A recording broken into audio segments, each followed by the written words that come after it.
नमस्कार, आप देख रहे हैं न्यूज 24। मैं हूं शीतल राजपूत। आज कांग्रेस और समाजवादी पार्टी दोनों ने अपने उम्मीदवारों की पहली लिस्ट जारी कर दी और बीजेपी के 172 नामों की लिस्ट तैयार है जो अगले कुछ घंटे में जारी होगी। बीजेपी को 3 रोज में 10 बड़े झटके लग चुके हैं, फिर बीजेपी के 4 विकेट गिरे। इन झटकों ने बीजेपी को चुनाव में अपना अग्रेसिव प्लान बदलने को मजबूर कर दिया है। खबर है कि बीजेपी अब 100 नहीं सिर्फ 40 विधायकों का टिकट ही काटेगी। लेकिन आज बीजेपी से बागी हुए स्वामी प्रसाद मौर्य ने एक बड़ा बयान देकर भूचाल खड़ा कर दिया। स्वामी प्रसाद का दावा था कि वो राजनीति के नेवला हैं, नाग और सांप दोनों को निगल जाएंगे। कुल मिलाकर पूरे दिन एक्शन से भरपूर सियासी ड्रामा चला। ये रिपोर्ट देखिए।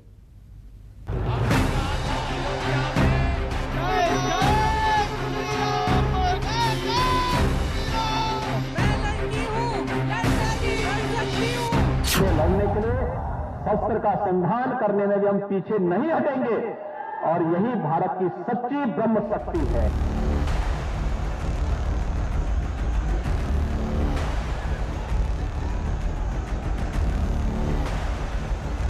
ये योगी नहीं है, उत्तर प्रदेश के लिए अनुपयोगी हैं।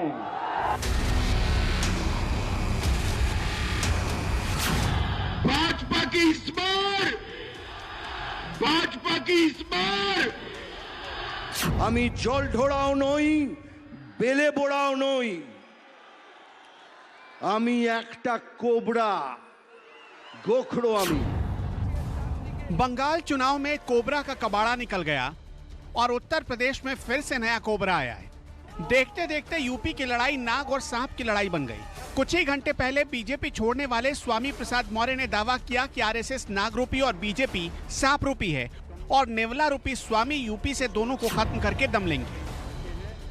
जो दूसरों का हक निकले, जो अनुसूचित जात जनजाति का आरक्षण अजगर की तरह निकल जाए, जो पिछड़ों का आरक्षण सीधे सीधे मस्त होकर के चट कर जाए, स्वाभाविक रूप से ऐसे नाग रूपी आरएसएस और सांप रूपी भाजपा को स्वामी रूपी नेवला उत्तर प्रदेश की धरती से खत्म करके ही दम लेगा। मौर्य का मनोबल कमजोर नहीं होगा, बल्कि जितना ये छेड़ेंगे हम उतनी ही तेजी के साथ इन पर हमलावर होकर के नस्ताबूद करेंगे। भारतीय जनता पार्टी की एक एक शरारत का, एक एक साजिश और षड्यंत्र का मैं ऐसा करारा जवाब दूंगा कि इनको छठी का दूध याद रहेगा कि किसी से मेरा पाला पड़ा। अब जरा 13 जनवरी का सीन देखिए। बीजेपी में एंट्री तो नहीं हुई, लेकिन एग्जिट का सिलसिला जारी रहा। पहला एग्जिट हुआ धर्म सिंह सैनी का। योगी सरकार में मंत्री थे। धर्म सिंह सैनी ने पहले सुरक्षा वापस किया, फिर बाद में इस्तीफे की बात पब्लिकली कर दी। धर्म सिंह सैनी 3 दिनों में बीजेपी से एग्जिट होने वाले तीसरे मंत्री थे। सबसे पहले स्वामी गए, पीछे पीछे दारा सिंह चौहान चले गए और अब धर्म सिंह सैनी। सिलसिला जारी है। 14 जनवरी को बड़े नाम जा रहे हैं। सैनी के पीछे पीछे बीजेपी विधायक मुकेश वर्मा चले गए, मुकेश वर्मा के पीछे पीछे विनय शाक्य चले गए और आखिर में बाला प्रसाद अवस्थी भी बीजेपी से निकल लिए। मुकेश वर्मा शिकोहावाद से विधायक हैं, तो विनय शाक्य औरैया की विधुना सीट से विधायक हैं। बीते कुछ दिनों में ही बीजेपी छोड़ने वाले विधायकों की संख्या 14 तक पहुंच गई है। महज 3 दिनों के भीतर पार्टी के 3 मंत्री और 10 विधायक बीजेपी से अलग हो चुके हैं। यानी बीजेपी से नेताओं की एग्जिट तो हो रही है, उस अनुपात में पार्टी नेताओं की एंट्री नहीं करवा पा रही। आज तारीख में पिछले 5 साल में जिस तरीके से योगी आदित्यनाथ का शासन रहा है, जिस तरीके से वहां हिंदुत्व की पॉलिटिक्स रही है, उससे ओबीसी तबके पे एक डिसइल्यूजनमेंट है और उनको ये लगता है कि उनकी जो ख्वाहिशें होनी चाहिए थी, जो सत्ता में जिनकी भागीदारी होनी चाहिए थी, वो उनको फिलहाल नहीं मिल पाई है। लिहाजा उनको ये भी लग रहा है कि वो समाजवादी पार्टी जो है वो बीजेपी पर फिलहाल भारी पड़ रही है, इसलिए वहां जाने से उनको फायदा होगा। भारतीय जनता पार्टी में नरेंद्र मोदी जी जैसा नेतृत्व और योगी जी जैसा नेतृत्व उनको किसी और पार्टी में नहीं मिलेगा। उनको पिछले उदाहरणों से सबक लेना चाहिए था कि जो नेता भाजपा छोड़कर गए हैं उनकी क्या दशा हुई है और भाजपा ने मान दिया, सम्मान दिया। बावजूद इसके स्वार्थपरकता में अपने पुत्र के लिए, परिवार के लिए कुछ लोग दल छोड़ करके जा रहे हैं, लेकिन उन्हें अफसोस होगा। 3 दिनों का सूरत हाल देखिए। बीजेपी में जैसे पतझड़ का मौसम आ गया है। पडरौना के विधायक स्वामी प्रसाद मौर्य ने इस्तीफा दिया, तिंदवारी के विधायक ब्रजेश प्रजापति ने इस्तीफा दिया, तिलहर के विधायक रोशनलाल वर्मा ने इस्तीफा दिया, बेलहौर के विधायक भगवती सागर ने इस्तीफा दिया, विधुना के विधायक विनय शाक्य ने इस्तीफा दिया, शिकोहाबाद के विधायक डॉक्टर मुकेश वर्मा ने इस्तीफा दिया, मीरापुर के विधायक अवतार सिंह भड़ाना ने इस्तीफा दिया, मधुबन के विधायक तारा सिंह चौहान ने इस्तीफा दिया, नकुड़ के विधायक धर्म सिंह सैनी और धौरहरा के विधायक बाला प्रसाद अवस्थी ने भी इस्तीफा दे दिया। यानी इस्तीफा देने वालों की संख्या थी 3 मंत्री और 7 विधायक।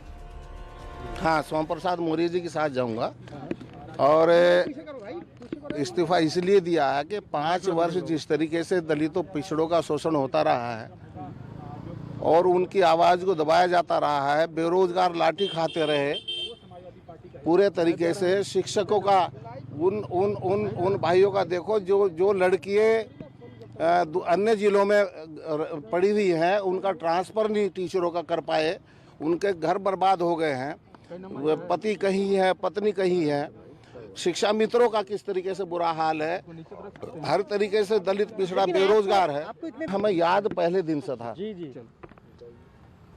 आपको मालूम होगा कि सदन में 140 विधायकों ने और अप्रत्यक्ष रूप से कुछ मंत्रियों ने धरना दिया था। वो इसी परिप्रेक्ष्य में दिया था, लेकिन उनकी आवाज को दबा दिया गया था सरकार के दबाव में। सरकार के सत्ता की पावर के कारण उनकी आवाज दबा दी गई थी, लेकिन आग उसी दिन से सुलग रही थी, समय का इंतजार कर रहे थे। बीजेपी से एग्जिट होने वाले मंत्रियों के इस्तीफे का छापाखाना एक है। तीनों मंत्रियों की लाइनें और शब्द बहुत हद तक मेल खाती हैं। हैरानी होगी ये जानकर कि धर्म सिंह सैनी और स्वामी प्रसाद मौर्य के इस्तीफे को आप कॉपी पेस्ट भी कह सकते हैं। में राजधानी लखनऊ में समाजवादी पार्टी का जो जनेश्वर मिश्रा ट्रस्ट है उसके ठीक बाहर मौजूद हूं और पहले मैं आपको यहां बाहर की तस्वीर दिखाता हूं कि यहां पर बड़ी संख्या में समाजवादी पार्टी के कार्यकर्ता और तमाम सारे नेता जो हैं उनके आने जाने का सिलसिला सुबह से ही लगातार यहां पर देखा जा रहा है। अलग अलग जनपदों से और समाजवादी पार्टी से जुड़े हुए जो तमाम सारे नेता हैं वो अखिलेश यादव से मुलाकात करने के लिए इसी जो जनेश्वर मिश्रा ट्रस्ट है वहां पर फिलहाल देखे जा रहे हैं। इस वक्त आप देखिए कि यहाँ पर बड़ी संख्या में समाजवादी पार्टी के कार्यकर्ता और इसके अलावा जो दूसरे दल छोड़कर समाजवादी पार्टी में लोग शामिल हो रहे हैं उसके भी तमाम सारे नेताओं ने अभी अखिलेश यादव से यहाँ पर मुलाकात की है और हमारे साथ कुछ समाजवादी पार्टी के नेता मौजूद भी हैं, उनसे बात करेंगे। क्या नाम है आपका? डॉक्टर दिलीप कुमार गौतम नाम मेरा। कहाँ से हैं आप? हम जौनपुर के रहने वाले हैं। मुझे बताइए, अखिलेश जी से मुलाकात करने के लिए आए थे? नहीं, हम पार्टी में ही हैं और सुबह मुलाकात भी हम लोगों की माननीय राष्ट्रीय अध्यक्ष जी से। और जो अब जमावड़ा आप देख रहे हैं इस सड़कों पर, समाजवादी सड़क पर जो जमावड़ा आप देख रहे हैं, इस सड़कों से संदेश जा रहा है कि भारतीय जनता पार्टी की जो किसान विरोधी, गरीब विरोधी, दलित विरोधी, पिछड़ा विरोधी और जो वंचित विरोधी नीति थी से ऊब करके लोग आ करके माननीय राष्ट्रीय अध्यक्ष जी के साथ कंधा से कंधा मिला करके 2022 में समाजवादी सरकार बनाने के लोग यहाँ खड़े हुए हैं। क्या नाम है भैया आपका? आरिफ हबीब। कहाँ से हैं आप? मैं जौनपुर से हूँ। अखिलेश जी से मुलाकात करने आए थे? जी जी। हुई मुलाकात? मुलाकात अभी नहीं हुई है मेरी। हाँ। लेकिन संभवतः आज से कल तक में हो जाएगी। अच्छा जी। तो ये इतनी भीड़ यहाँ पर आप देख रहे हैं, क्या लग रहा है? समाजवादी पार्टी की प्रचंड बहुमत की सरकार बनने जा रही है। किसानों के विरोध में जो सरकार ने काम किए हैं, जो 3 कृषि काले कानून बिल लाए गए, ये उसका नतीजा है कि आज पिछड़ा, दलित, किसान, मजदूर जो भाजपा से त्राहिमाम हो गया था, वो आज आपको दिख रहा है कि वो कितना घुटन महसूस कर रहे थे दलित पिछड़े विधायक और मंत्रीगण कि जो सरकार की आचार संहिता लगते ही पाड़ा बदल लिया है और अब खाता ना वही जो अखिलेश यादव कहे वही सही।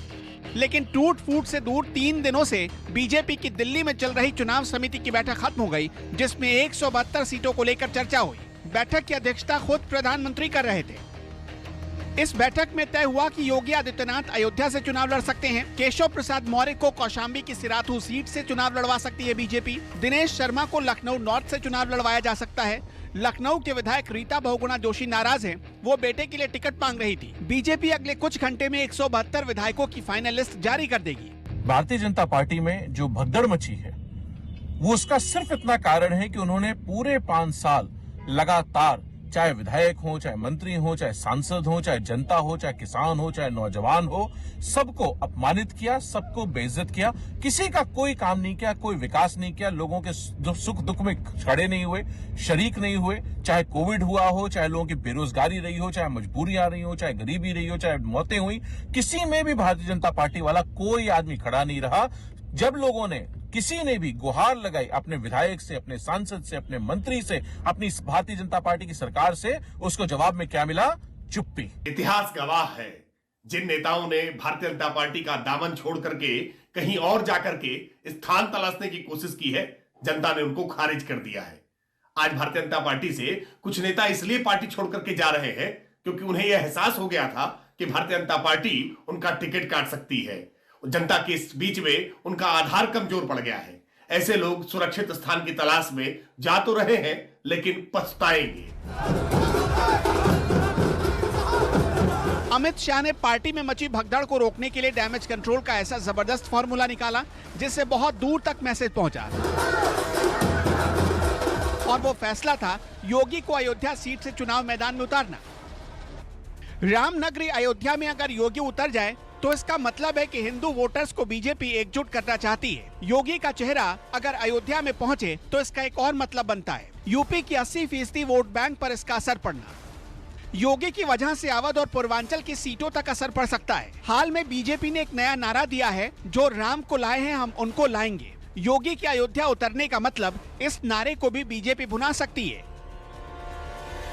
योगी आदित्यनाथ को लेकर बीजेपी के लोगों ने आलाकमान को खत लिखा और मथुरा से लड़वाने का आग्रह किया था, लेकिन आलाकमान ने योगी को अयोध्या से लड़वाने का फैसला किया। चुनाव जीतने के बाद योगी आदित्यनाथ जिस अयोध्या के विकास के लिए एक्टिव थे, वो पहले से ही संकेत दे रहा था कि अयोध्या में कुछ न कुछ बड़ा होगा। जीतने के 1 साल बाद ही फैजाबाद का नाम योगी ने अयोध्या कर दिया। फिर अयोध्या में दीपोत्सव मनाया गया और लगातार 5 सालों से योगी आदित्यनाथ मनाते आ रहे हैं। अयोध्या में देव दीपावली मनाई गई। अयोध्या राम मंदिर निर्माण की लगातार मॉनिटरिंग कर रहे थे योगी आदित्यनाथ। ये सब कुछ योगी के फेवर में गया। आदरणीय मुख्यमंत्री योगी जी सहित पूरी केंद्रीय चुनाव समिति मौजूद रही और आज की इस बैठक के माध्यम से जो 172 सीटों को लेकर चर्चा हुई, बहुत सार्थक हुई और भारतीय जनता पार्टी शानदार विजय, जैसी विजय हमने 2017 में प्राप्त की थी, उससे भी शानदार विजय हम 2022 में प्राप्त करेंगे। भारत माता की, भारत माता की। बीजेपी के चाणक्य कहलाने वाले अमित शाह पार्टी में मची भगदड़ को खुद मॉनिटर कर रहे हैं और डैमेज कंट्रोल के लिए रात रात भर बैठक करते रहे। अनुप्रिया पटेल और दूसरे सहयोगी दलों के साथ रात के करीब 1 बजे तक अमित शाह ने बैठक की। बीजेपी ने सहयोगी दलों के साथ सीट बंटवारे का फॉर्मूला भी तैयार किया और ये पूरी कोशिश की कि अब ना तो कोई विधायक और न ही कोई सहयोगी दल एग्जिट हो। बीजेपी ने डैमेज कंट्रोल के लिए एक दाव चला, योगी आदित्यनाथ को अयोध्या से लड़वाने का दाव। बीजेपी सहयोगी दलों को 30 सीटें देने जा रही है। सबसे ज्यादा सीटें अपना दल एस यानी अनुप्रिया पटेल की पार्टी को मिल सकती है। अनुप्रिया पटेल को करीब 15 सीटें मिलने का अनुमान है। निषाद पार्टी को बीजेपी 12 से 15 सीटों पर लड़वा सकती है। 12 जनवरी को दिल्ली में बीजेपी की बैठक 1-2 घंटे नहीं बल्कि पूरे 14 घंटे चली। सूत्रों की माने तो बीजेपी के सिटिंग विधायकों के अंधाधुंध टिकट काटे जाने के फैसले के अमित शाह पूरी तरह से खिलाफ हैं। अमित शाह के इस फैसले के बाद अब बीजेपी के ज्यादातर विधायकों के टिकट काटे नहीं जाएंगे बल्कि उनकी सीट बदली जाएगी। जानकारी के मुताबिक पहले बीजेपी अपने 100 सिटिंग विधायकों के टिकट काटने वाली थी, जिसे बाद में घटाकर 40 कर दिया गया और अब इसे और घटाने पर भी विचार किया जा रहा है। खबर तो ये भी है कि अपने नाराज नेताओं को मनाने के लिए बीजेपी के बड़े नेताओं ने देर रात तक एक कर सबको फोन मिलाया। स्वामी प्रसाद मौर्य से भी संपर्क साधा गया, लेकिन स्वामी प्रसाद मौर्य अब बीजेपी में वापसी के मूड में नहीं है। इसके बाद पार्टी के बड़े नेताओं ने स्वामी प्रसाद मौर्य के साथ जा सकने वाले विधायकों और दूसरे नाराज नेताओं को भी मनाने के लिए बारी बारी से सबको फोन किया और ये सिलसिला देर रात तक जारी रहा। लेकिन समाजवादी पार्टी में क्या हुआ पूरे दिन? समाजवादी पार्टी 14 जनवरी की तैयारी करती रही। एसपी के लिए 14 जनवरी बहुत अहम है और उसकी वजह है ये चेहरे। समाजवादी पार्टी ने 29 सीटों के लिए प्रत्याशियों की पहली लिस्ट जारी कर दी, जिसमें 10 समाजवादी पार्टी के उम्मीदवार हैं तो 19 राष्ट्रीय लोकदल के।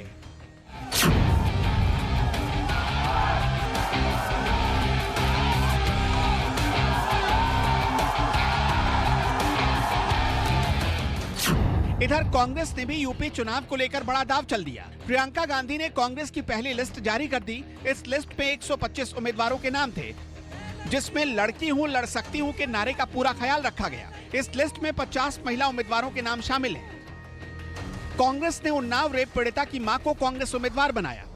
उन्नाव से कांग्रेस ने आशा सिंह को अपना उम्मीदवार बनाया है। महिलाओं के साथ साथ कुछ पत्रकार, एक अभिनेत्री और समाज सेवी को भी टिकट दिया गया।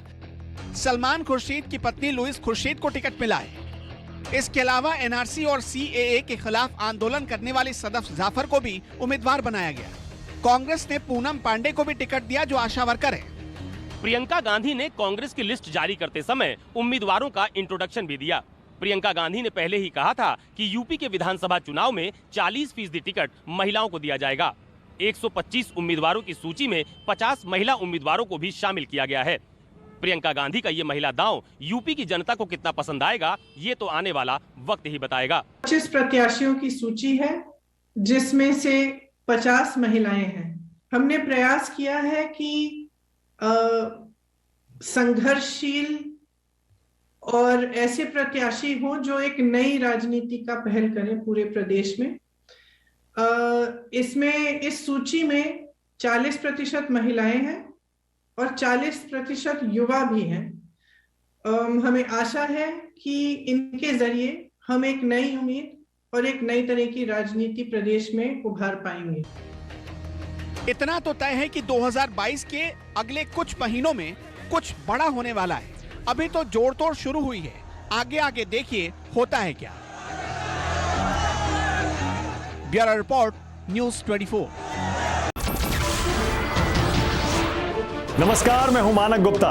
अगर आपको हमारा ये वीडियो पसंद आया हो तो इसे लाइक और शेयर जरूर करें, और हाँ, हमें सब्सक्राइब और फॉलो करना ना भूलें ताकि आप देश और दुनिया की कोई खबर मिस ना करें। तो जुड़े रहिए हमारे साथ और देखते रहिए न्यूज़ 24।